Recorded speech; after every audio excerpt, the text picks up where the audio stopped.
Okay, so chapter 9 about rights and responsibilities of test users. Well, I mean, maybe I should start before speaking a little bit about the new cycle, the last cycle of chapters that we are going to review now. There is still two experts that are not confirmed, the one of the last chapters, but I feel relatively confident that we're going to have like a good people there. And I am waiting for people to respond a survey I sent asking for a new time. So today's the last day. I will send a reminder after this for people to vote there. It seems that Tuesdays or Thursdays are going to be the new day. And eventually it's going to be either in the morning or very late, like 10 a.m. or 7 p.m. That were the times that we're having like more votes. So yeah, we can see after that how things go. And the idea is to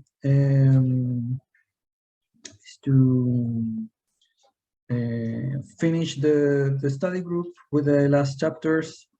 I sent an email to some of the people that have participated more actively in the group to eventually have a session in the next NCME. And yeah, we will see how that goes. So we need to see the call for sessions, etc. But at least have a session to summarize the things that have been discussed in the group and with the people that have participated more actively, and particularly the one that have hosted some of the sessions. So yeah, we'll see how that goes. And well, later in September, the idea is to continue now writing like either, so I think it's a statement and a report. I'm not sure in which order, and if both together or separate, but definitely have like a more like a document that can gather all the discussions that we have had and etc. Kristen Huff, she is the person designed by NCME to be the representative of NCME in this new committee. And on LinkedIn, she was mentioning actually that she was looking for feedback.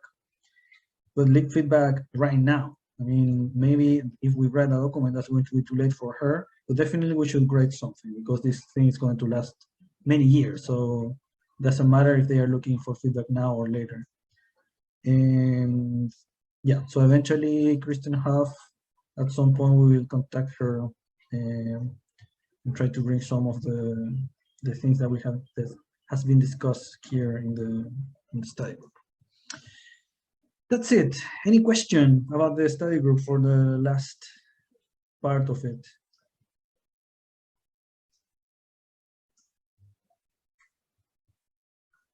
No? Yes? No? Okay. Sorry, I got disconnected. I have a question. Right. Who was this person who's gonna review the letter we're gonna write or report? I mean, not review, but I mean, Kristen Huff, she is the person designed by NCME to represent NCME in the new committee that will review the standards. Okay. And she was looking for, or she was mentioning at least the idea publicly of gathering feedback.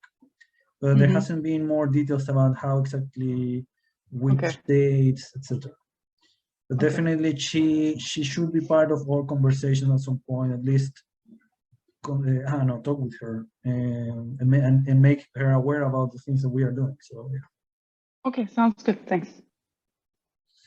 Any other question? Okay. So let's speak about chapter 9. Well, I think we had a little bit of like a check-in at the beginning, so maybe we can just jump directly to the discussion of the chapter. What do you think about the chapter? Any initial reaction, comments?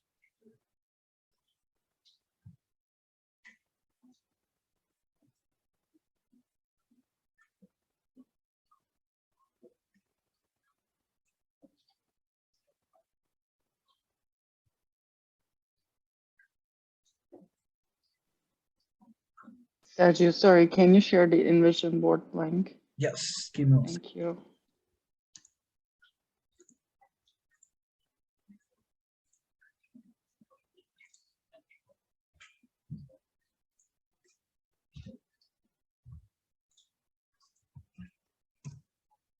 Okay, I just shared the InVision.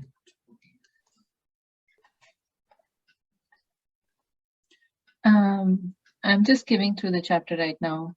That's just a heads up to everyone that I didn't read it in depth.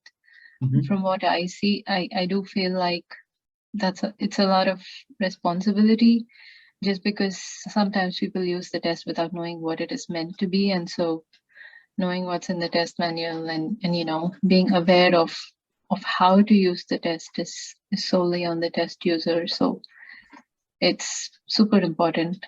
Mm-hmm. That's my just basic take on it. Yeah. Any other comment, reaction in general of the chapter?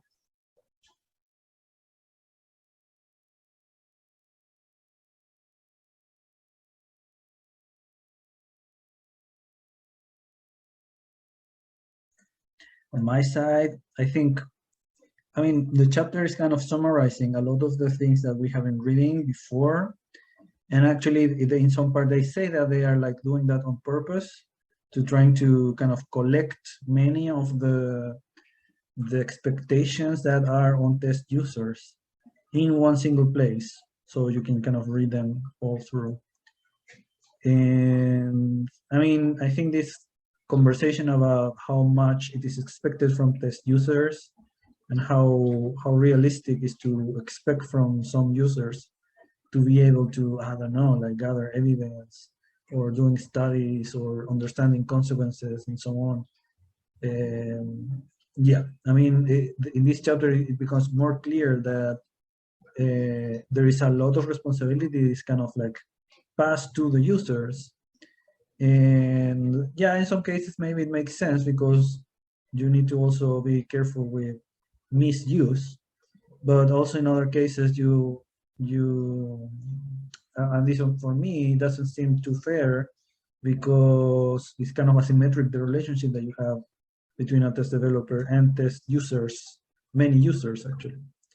So for example, when you ask for a test user to provide validity evidence when the evidence is not available, actually there is a standard that says specifically that test users should like study the validity of a test that doesn't have validity evidence. That is kind of like opening the door for test developers to do whatever and kind of fail to provide evidence and pass all the responsibility to test users, and test users are going to be separated, are going to be fragmented. So it's not about just an expectation of them doing enough research or knowing how to use, but also to organize themselves. Like, I mean, it's a lot. So yeah, I mean, I think there are a few standards there that definitely needs to be improved, I think, because it's not, some of them I don't think are realistic.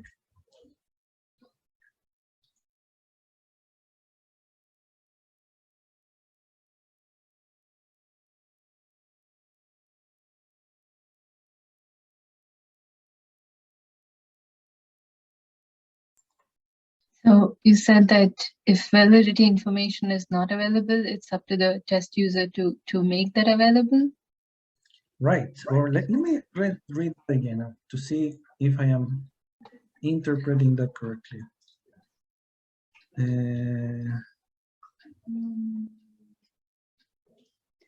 Yeah, I think like let me. Yeah, standard 9.7. And yeah, standard 9.4. That seems to be. Let me put that in the right shape. When a test is to be used for a purpose for which little or no validity evidence is available, the user is responsible for documenting the rationale for the selection of the test and obtaining evidence of the reliability or precision of the test scores and the validity of the interpretation supporting the use of the scores for this purpose. So yeah, yeah, sorry, go ahead. So that's basically saying that a test developer eventually can deliver a test without no validity evidence. And then is the test user fully responsible for gathering evidence? if they want to use it, instead of saying, please don't use it. Because, I mean, if there is no valid evidence, we shouldn't be using them. I don't know. I mean, that's my first reaction of this. Yeah. When you mentioned it, I thought they were talking about, you know, just a test user, like let's say they develop the test for themselves. But I think this chapter is specifically for using tests developed by others, like just a user buying a test from a test developer. So it is a pitfall. I do see what you're saying, and I don't think any test user is going to really go through the process of collecting validity evidence. I mean, they're already buying the test, so they're not spending any more money, is what I think. Yeah, to me, and sorry, you can continue. Sorry. No, that's okay. I was done. Give me an example of this, for instance, in credentialing testing, like let's say the medical licensing testing. They have these sites like residencies and all. They have learning specialist groups, they have their faculty there, and they have students. So these are 3 different groups of users. And learning specialists are using the scores to monitor the performance of their students so they can use it to construct their remedial plans for those students who are struggling with the test. So how much should they really rely on those test results to construct that remedial program specifically for that student is one question.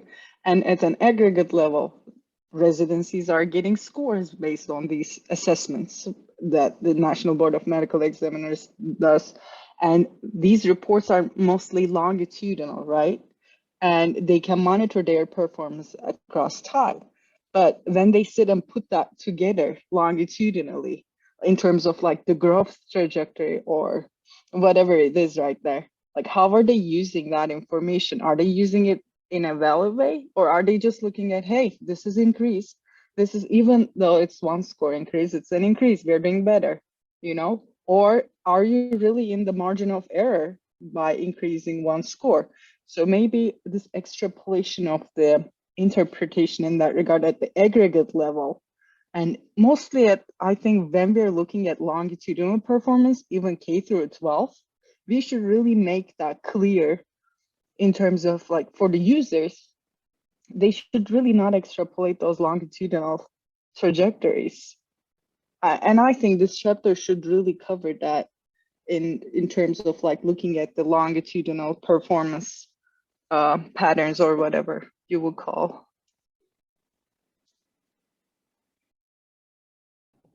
I think definitely for educational purposes, I think standard 9.4 could definitely be built out more, but then these standards are also for like the APA as well. And so I know, especially with psychological testing, a lot of those are normed on like a very specific, usually college student, usually majority white population, and then they're extrapolated to like community samples to measure their mental health constructs. And so I think, especially for like psychological purposes, for measuring, you know, non-cognitive and like more psychological, you know, affective states and depression and anxiety and so on, I think this is especially like a sort of a red flag, because I think people use those kinds of depression inventories for all kinds of groups and things and don't really do any additional validity work. They just kind of accept it as gospel.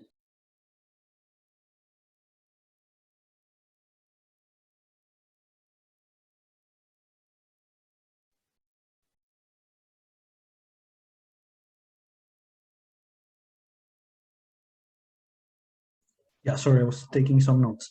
So, I mean, there is something that I've been exploring on my own research, that in general, the validity of a test is very situated at the end. So even if you do studies and you try to generalize or you kind of like anticipate, still every time you use in one specific context with some specific people, then you need to kind of be aware of the specific things that happen, and if the uses and interpretations that you're going to give to that test are going to be valid.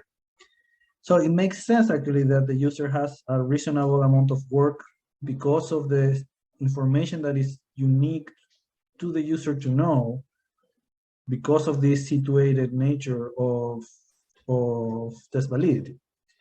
However, that should be kind of like a complement and not the main thing. So I mean, I can see eventually the user will need to have like a reasonable part of it, but it's still the test developer, I think, is the one that has a better chance to respond. Like, not the responsibility, but the response ability. I copied this from Dixon Roman, actually. He used that same expression. It's not, it's not just the responsibility, but the ability to respond. So, yeah, I mean, you need to centralize to the very least, a lot of information that is specific for, I don't know, specific locations or populations or cultures or whatever. And yeah, I mean, that balance there, I'm not sure if it is completely achieved in the current version of the standards, in the sense that to kind of also understand that you need that information because the lead is very situated, but also put the responsibilities to the ones that actually can do something. And yeah, and sorry, and I'm not sure if I follow completely what you said, Mer, but definitely I think there is a question to the very least about who is considered a user, because there are always many type of users. I think the chapter kind of includes at some point and mentioned that eventually examinees can be considered users, but there is always this tension in which even if you define a user, you define some utility or functionality for that user, still there are going to be very emergent uses or needs for users that might not be recognized. So what do you do in that case? Do you say, well, I made my test for these people and then I don't care about these other emergent needs or not? I mean, I think the standards are not very clear on what to do with this emergency of, so I mean, these kind of like people that appear in the way that are going to need to use the test in different ways or in closely, but not exactly the same way you expected. Yeah, I think that's something that needs to be discussed more, I think. I really love that point you made, because the test developers cannot cover the full span of users, right? And people are paying money for these exams mostly too, and they want to use it for anything that they can use it for too. So, but at what point we should warn them about, hey, this is a misuse. Maybe there should be like a report by the testing agency, testing program. Hey, this institution we observed, this institution is using our scores this way, but actually our stance about using the scores this way is the following. Like, they should make statements around that. And I think they don't usually, because they love that people are using their tests and there's more buyers, more users, right? But they're like mostly hesitant about, hey, you cannot really use it this way, because they're gonna decrease their revenues then. They're not gonna make it useful for those people.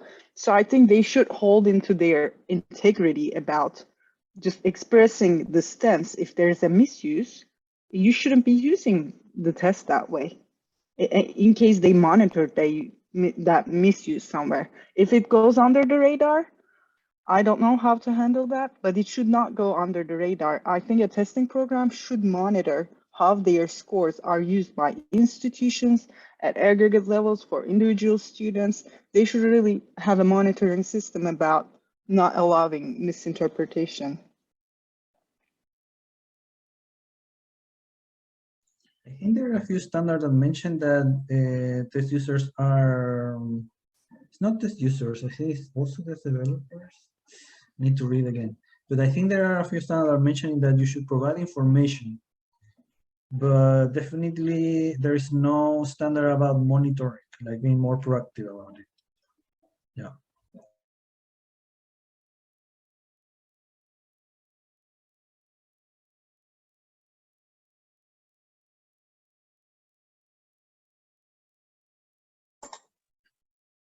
So just going back to that point, does it mean that, you know, when you say testing program, we should make it the responsibility of the test developer to continuously monitor any emerging, you know, themes, like, for example, adapted to different different languages if your test population is changing, and then disseminate the test, or are we saying that it should be the test user's responsibility?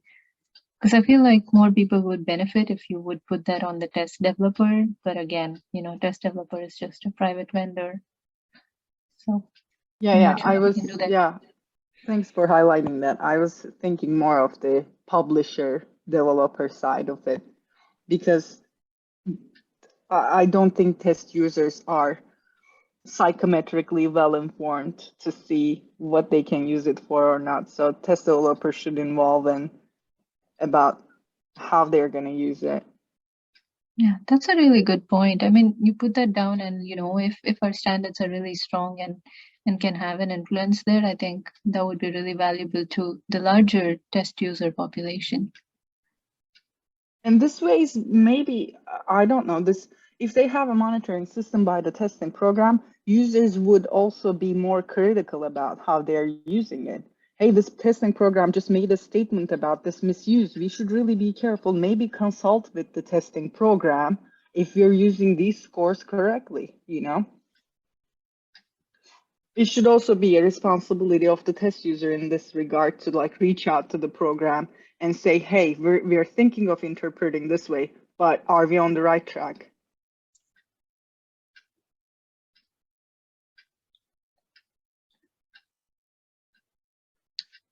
Yeah. Yeah, that's interesting that in all the kind of description that is made in this chapter, there is no mention to any potential conversation or interaction between the test user and the test developer. It's more about the user on isolation, trying to kind of do or expected to do some stuff, but not necessarily coming back to the test developer asking questions, for example. That's interesting.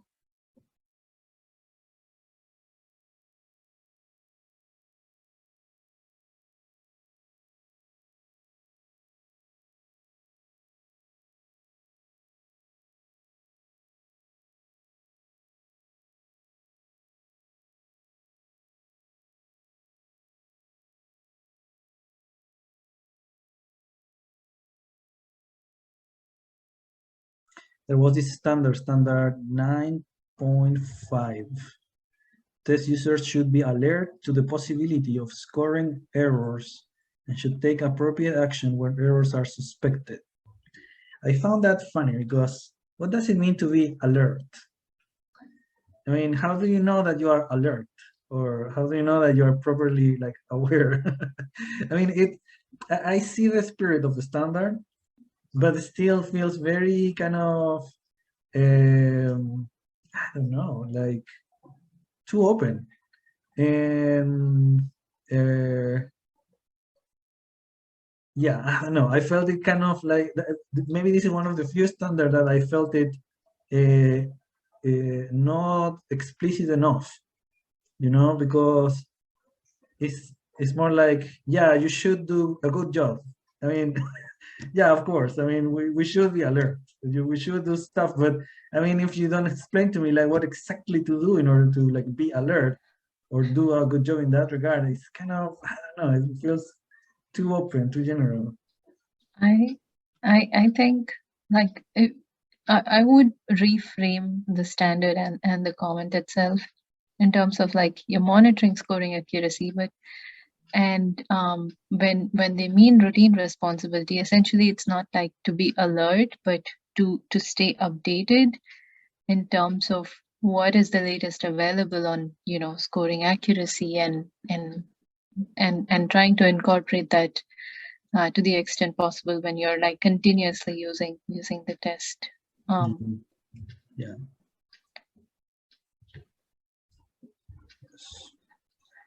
Yeah, I think if people knew that they're making mistakes, and it's I don't know. But I see your point.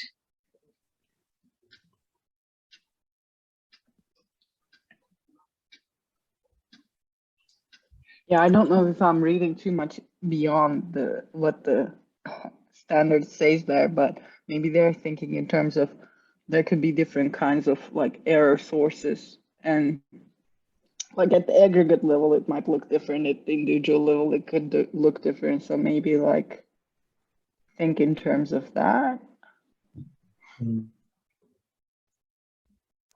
Even at that, Merv, there should still be some explicit clarifications. This is very vague and not very clear. Totally. So, I mean, reading beyond it, and this is just for lay people using tests with standards. We're psychometrically well-oriented mind having people, so. One standard that surprised me was standard 9.10. Test users should not rely solely on computer-generated interpretation of test results. I found that interesting because, I mean, I think there are a few, maybe not in educational testing, but definitely in apps that I've seen in edtech companies that they are doing that. I mean, they are generating like, but the thing is that it says interpretation of scores. So I'm not sure if that's like, for example, like a score report that brings like a automatic text that explains the score. That's the automatic interpretation, or is the whole chain to arrive to that point? Because even if you use a computer in every single step of the chain to obtain a score, that for me still is kind of tricky. Even if at the end you have a human interpreting that or not. Yeah, I don't know. I mean, I found that very curious, that standard.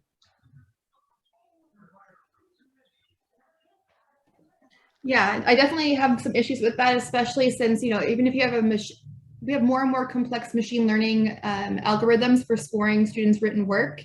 And a lot of those, original training sets, like the training essays that are used, are often a biased sample and are biased again towards, majority white students. And so the very like language structures that are being used in these responses are already being privileged or downvoted by the algorithm. And I'm just sure almost everybody uses these computer scoring doesn't know about that, or that it could be biased, or that take it with a grain of salt, or any of that. And I think a lot of people are like, ooh, it's computer scoring. It's like way easier than having humans do it, and saving thousands of dollars or tens of thousands of dollars to not have humans do it. But you're kind of missing out on some of the sort of inner workings of those systems.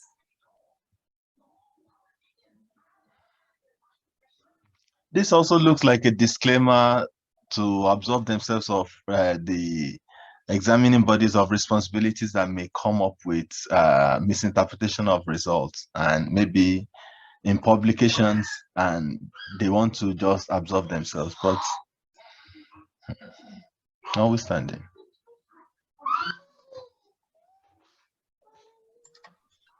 Does this mean that the user should be skeptical about how the score is interpreted?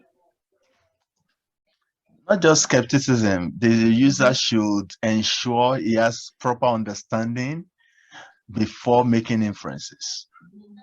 Okay. Yeah, that's a great way to put it. Yeah. Make sure you understand it correctly before using it. Yeah. Yeah, and because sorry.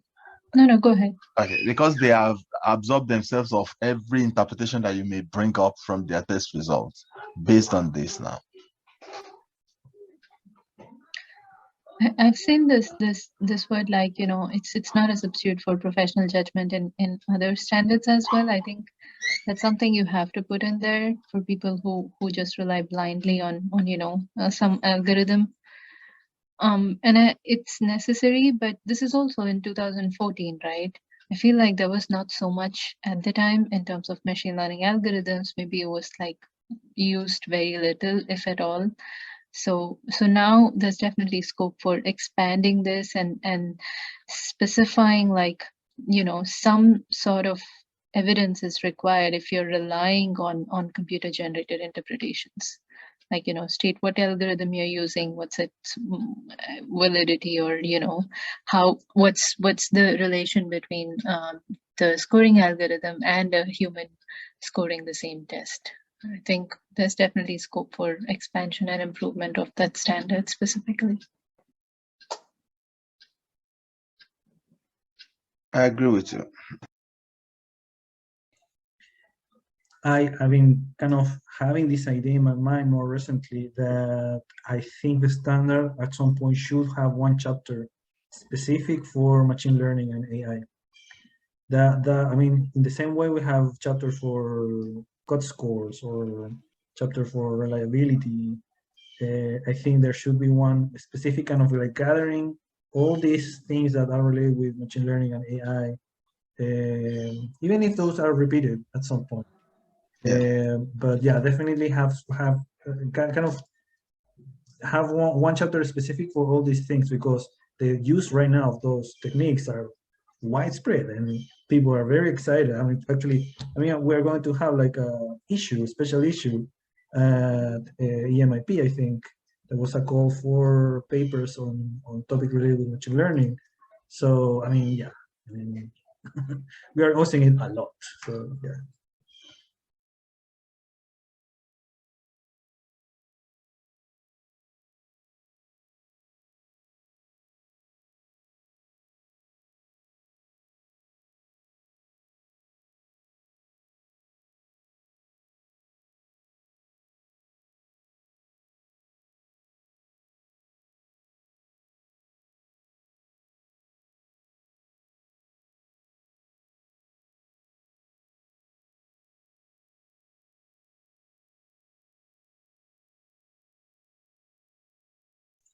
I had a little bit of problem with standard 9.12 because it says when a major purpose of testing is to describe the status of a local, regional, or particular examinee population, the criteria for inclusion or exclusion of individuals should be adhered to strictly.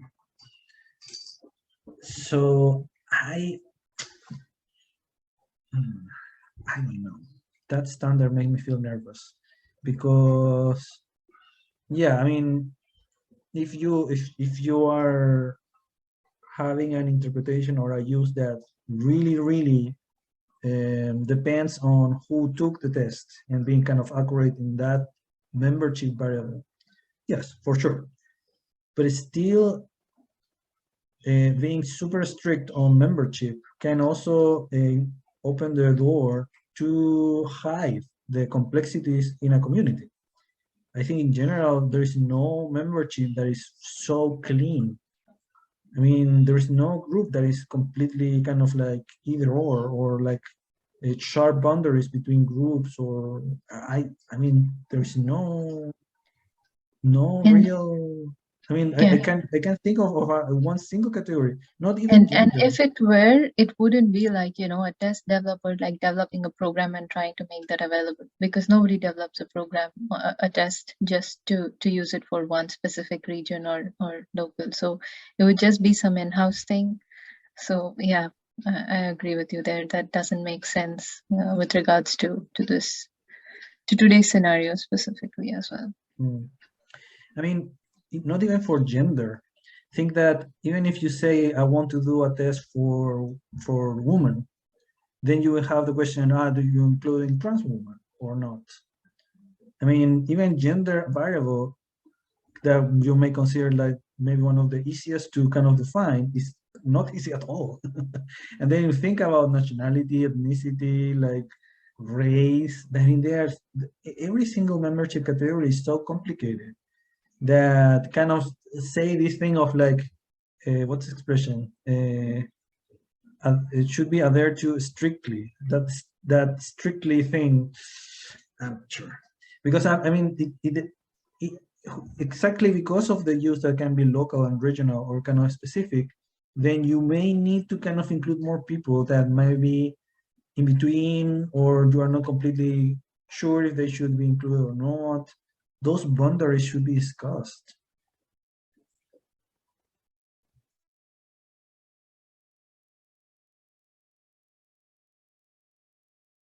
Is this just saying maybe that if you're gonna make a district level inference on the performance, you have to make sure that the schools are making every student attend and take the test?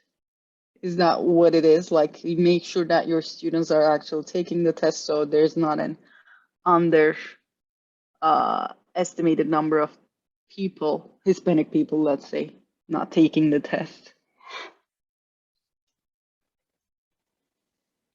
But that's awkward because they're talking about the user's responsibilities here, right? Could this be interpreted as if there had been some criteria to include some people in the exam, then that criteria should be adhered to? Take, for example, if you are administering to grade level students, then allowing other grades might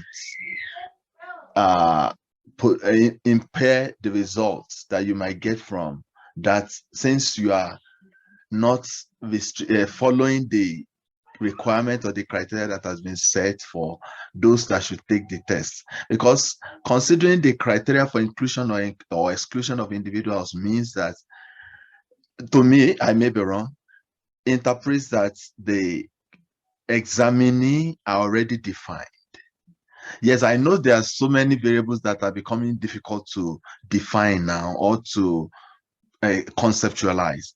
But at the same time, if they want it for males, then it looks as if they are saying that criteria should be adhered to strictly. So if somebody cannot appropriately and completely define as male, then is excluded. Or if somebody is out of the age group in question, then is excluded. Or if somebody is within the age group, then it must be included. Could that be what they are trying to interpret? I'm not, that's what I am thinking, but I could be wrong. I mean, I think if it is about not hiding people, basically, yeah, I can see that the standard makes sense.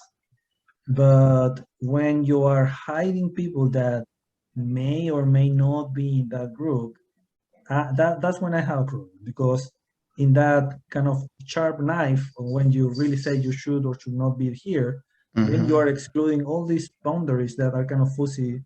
And sometimes it's important to know that too, because again, there is no one single membership variable that is that sharp. There is no, I mean, and again, that comes back to the general, how to say that, general culture practice, if you want, on our field, being very vertical and being very like, we decide this and you just should accept what we define, and no place for contestation, for problematization, for anything. So yeah, that's the part I think I kind of like, I don't know, like makes me nervous, because those sharp knives are always like too sharp.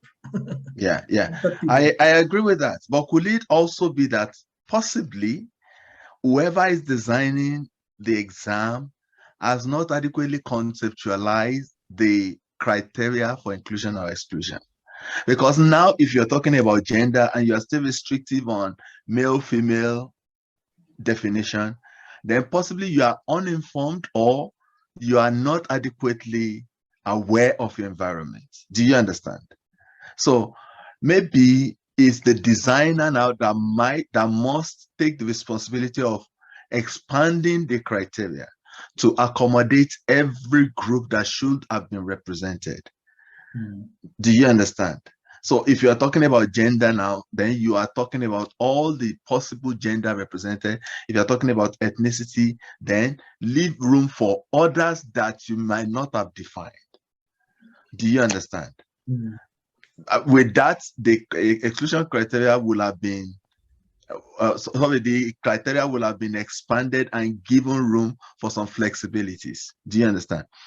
So the criteria must still be defined, but it will be gender.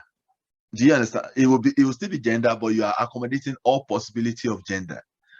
That would now be the inclusion or exclusion criteria. Then you won't bring in age into the question. So in the conceptualization, you must do your best to give access to everything that comes in that concept or in that definition. If it's age, and the age is talking about school age children, Then you are talking about those school-age children that may be above 17. Do you understand? You are talking about school-age children that may be in their 20s. You understand? So you give room for others that you have not adequately defined. Maybe that might now make this kind of regulation not too restrictive or not too sharp, like you said. Yeah. I mean, for me, in my mind at least, I think the most important thing is to kind of have an ear open for whatever those communities that actually you are targeting will say about themselves. Because even if you go with a good intention, or even if you, in our mind, we think we have a proper conceptualization of district, or I don't know, like ethnicity or many other things, that still is the view of the user, or the view of the test developer, or the view of one particular person that might not correctly interpret these type of things that are very complex. So, and the problem is that if you try to anticipate every single possibility, that is too much, and that nobody will be able to do that. But if you are at least reactive to whatever criticism or observation that could come from those groups about their own membership definition, yes, I think that should be a kind of part at some point of that standard, or at least consider the possibility that the communities have some input there, because it's too vertical. I mean, it's like we defining who is the district, who is this group, and then being strict about it. That's the part that kind of like, I don't know.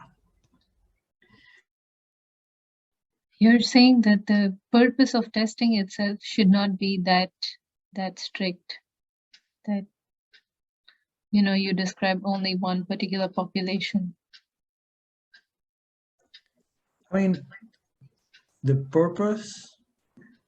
Well, I mean. No, I'm just I'm just looking at the standard. It says when a major purpose of testing is to describe the status of some particular population, the criteria should be adhered to strictly. So I think what you're saying is that the purpose of testing is never that simple. That's another dimension to look at. And that dimension now reinforces the fact of having criteria, because the purpose will define the scope, so to say. So I'm not sure if I'm making some sense here.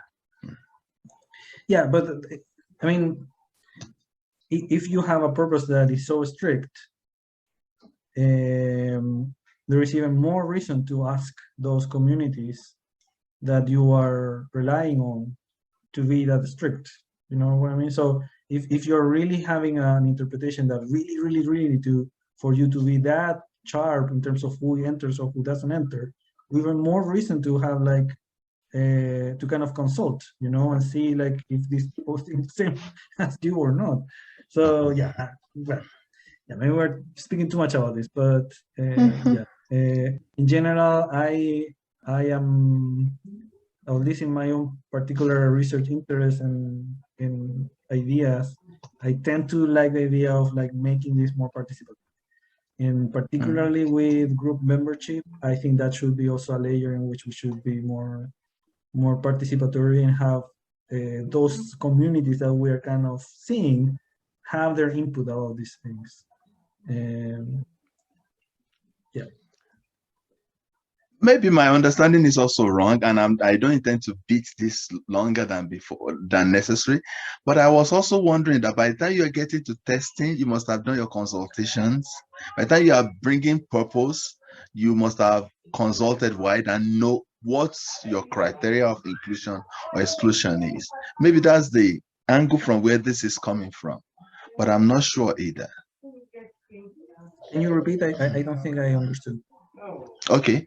Now, what I mean is, before you get to the point of testing, you must have defined your purpose. And before you come up with overall purpose, you have consulted widely with your stakeholders, and you have known what the community is saying, who they are, and you have, on that basis, pick up your purpose of tests. Do you understand? Because coming just from anywhere and designing tests for a community without consulting with them, without knowing who they are, then this will be completely wrong. But if before you get to the point of testing, you have done your consultation, you have interacted with the community, you know who they are, and you jointly design the purpose, because that's when it becomes inclusive and they will have the buy-in. Do you understand? So if at that level, then this may be very right. But if you just came all of your on your own and designed the purpose, then the premise is completely wrong from the outset. That's what I'm thinking, but I'm not sure if I make sense. Yeah, I mean, there are a few examples of participatory construction of tests, and yeah, I think in the few I remember, I don't think they have problematized even this question about group membership. For example, I think there is a project in Hawaii in which they kind of consult about the curriculum that was being taught. I know about the project in Chile too, that was happening with teachers and some evaluation, K-12 evaluation system, local system that was made there. But even in those cases, the participation never entered into that question of, are we really including everybody that should be here or something like that? Okay. Yeah, but I agree. So, I mean, the thing is that there are so few examples that this is still unknown territory, and definitely the moment in which participation should happen, if at the very beginning or in the middle or at the end or where exactly, that's something that I think we need to discover because there are not that many examples. I agree with you.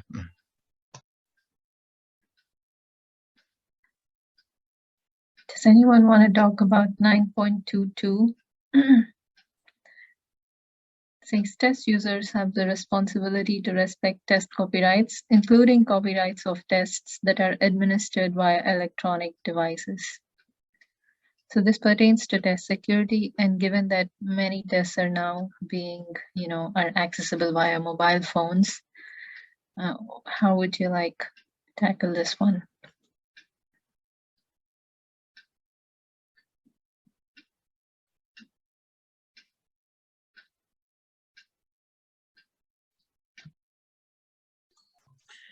Yeah, please read that again.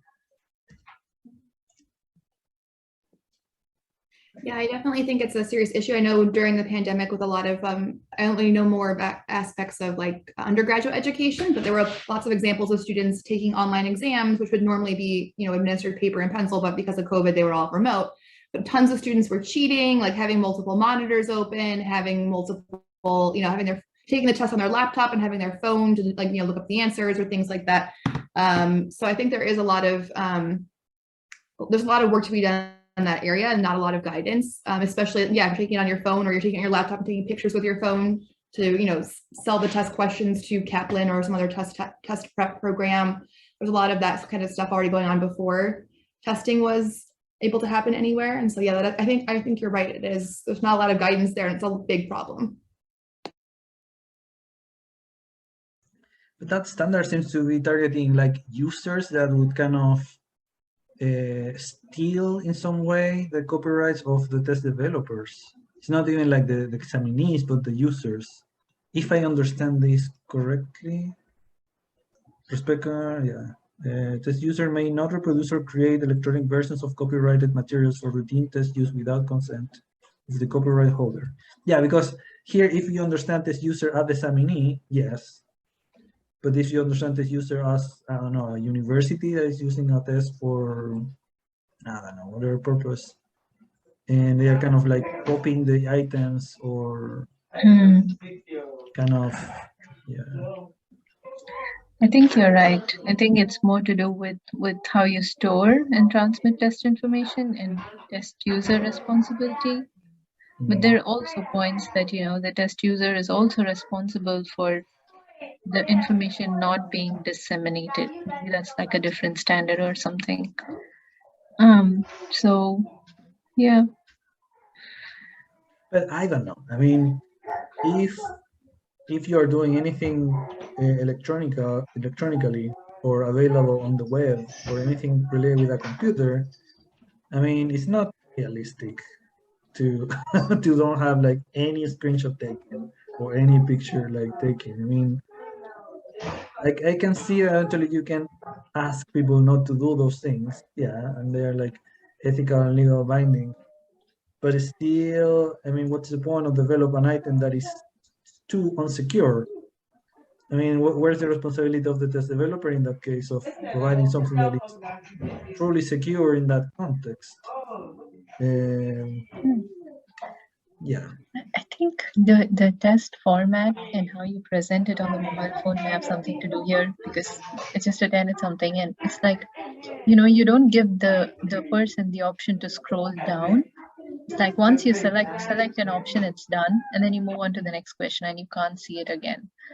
So I wonder if when you're disseminating the test in another form other than paper and pencil or like a proctored testing center, maybe you can just, when you're doing it on a mobile device, have these kind of little changes so that the format doesn't compromise the integrity of the test.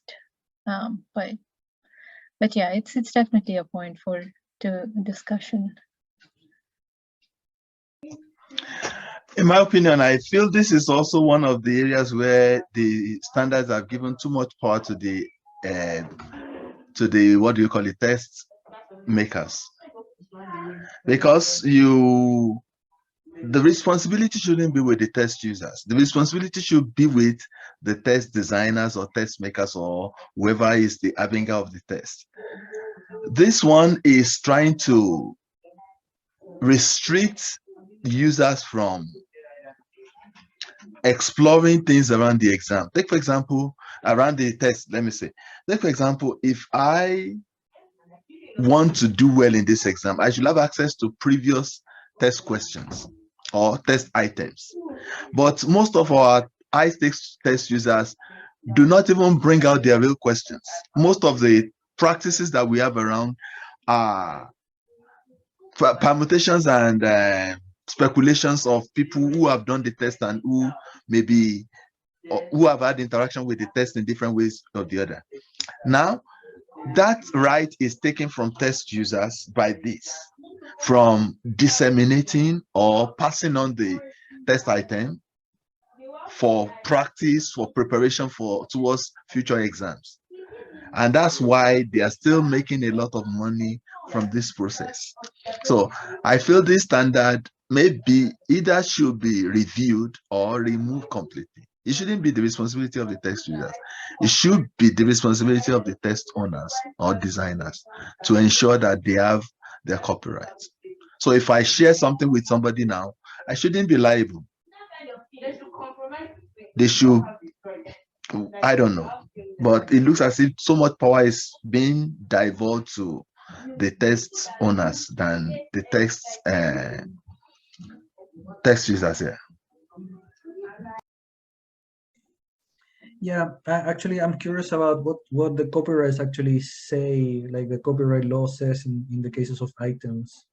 Because, for example, if you ask a plain multiplication, like two numbers multiplying each other, how can you copyright that? I mean, are you going to like ask copyright to any other school that asks a multiplication in a test? I mean, eventually, if you have a more developed item that has like a story and there is some like more complicated formulation, yeah, maybe you can kind of like put in copyrights on a book. But still there are items in which I don't think you can actually hold copyrights, because I mean, if you have do like a very simple item, it's not that you can block anybody to use some specific type of question or some specific question. That I mean, I'm curious now actually after these comments about what are the exact copyright laws that can apply to items, because I don't think it is that easy either to save those copyrights. This is why I feel this is a protection for test sellers. Yeah. This is why I feel this is a protection, not considering what test users feel about this, because this is obviously covering for especially high-stake tests that makes money. That's what they do as business, like GRE and all those. So this is a protection from them. So if whatever happens, you are able to get their questions out or their test items out, you become liable. Whereas this thing should have some public domain access that will give people access to prepare and know what kind of things to expect. Before you go, before you set your test, especially for achievement, you want to ensure that you and your students are in agreement with the curriculum and the learning activities and also the learning outcomes. But this is negating all that, in my opinion. To me, I think this is just saying that if you see items posted somewhere which has no purpose explained, it's not published by the program developer or whatever, do not try to use it. Do not trick the system. As the user, you know that you should go to the credible sources to practice for the test. And do not try to trick the system by going to uncredible sources and using the items there and to practice. Yes, I agree with Olumide that it is for protection of the developers, but also it's a responsibility of the user to not go to such sources, bad sources. I do test security research, by the way, and they shouldn't be really going to those sources. Even if they go, they shouldn't be using them.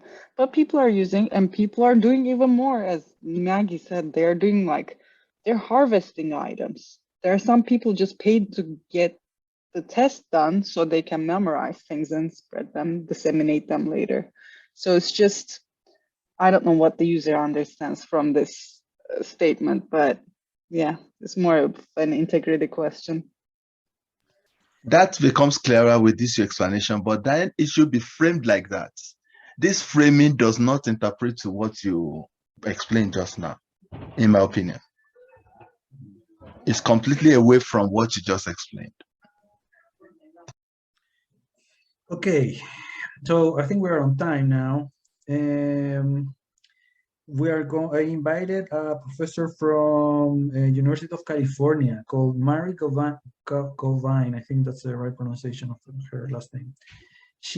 I was looking for someone at University of California that was aware or involved into the decision of not using standardized tests anymore. And yeah, and she responded to the call for being the invited expert. And so I think we are going to have a very interesting conversation next week. And also I look for someone that could kind of have an experience of what does it mean to be the user in this particular context. So yeah, I mean, that's coming next week on Friday. And yeah, after deciding on a new day and time for the sessions of the study group, I will be able to provide like a more clear schedule for the next sessions. That's it. Nice to see you all. Nice to see you too, as always, guys. Have a nice weekend. Nice to see you, everyone. Thank you so much for this robust conversation. Have a great weekend. Yeah, you too. Bye. Bye. Bye-bye.